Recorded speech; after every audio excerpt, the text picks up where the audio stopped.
વિરામ બાદ આપનું સ્વાગત છે। ગાંધીનગરથી સમાચાર। ગાંધીનગરમાં ટાઇફોઇડના કેસમાં વધારો થતા સુરત આરોગ્ય વિભાગ સફાળો જાગ્યો।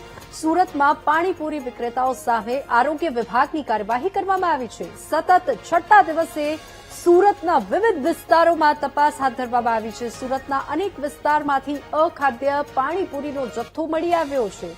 પાણીપુરી માટે સડેલા બટાટા અને ગંદા પાણીનો ઉપયોગ થતો હોવાનો ખુલાસો થયો છે। પૂરી તળવા નબળી ગુણવત્તાના તેલનો ઉપયોગ થતો હોવાનો પર્દાફાશ થયો છે।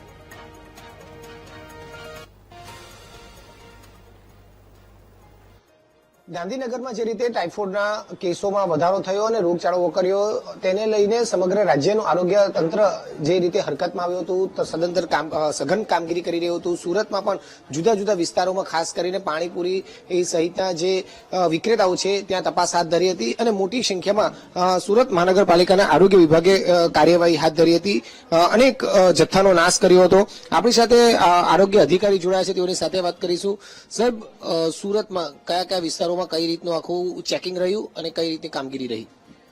ગાંધીનગરની ઘટનાને પગલે સમગ્ર સુરત શહેરની અંદર દરેક ઝોન વાઇઝ અલગ અલગ વિસ્તારોની અંદર ખાદ્ય પદાર્થોની ચેકિંગ માટેની કામગીરી હાથ ધરવામાં આવી, જેમાં મુખ્યત્વે અમારું કોન્સન્ટ્રેશન છેલ્લા 5 થી 7 દિવસની અંદર પાણીપુરી બને છે અને ત્યાં આગળ જ્યારે વેચાય છે એ જગ્યાઓ ઉપર અમે કામગીરી હાથ ધરવામાં આવી। અલગ અલગ ઝોનમાં અલગ અલગ વિભાગ, આરોગ્ય વિભાગ દ્વારા અલગ કામગીરી કરવામાં આવી છે, જેમાં specifically Katargam area,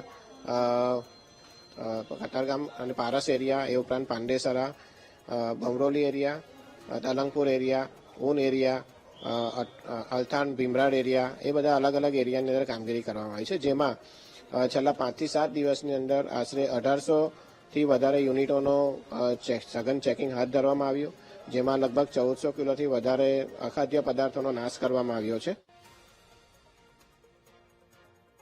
notice issue કરવામાં આવી છે અને જો નોટિસનો અનાદર કરવામાં આવે એવી 10 સંસ્થાઓ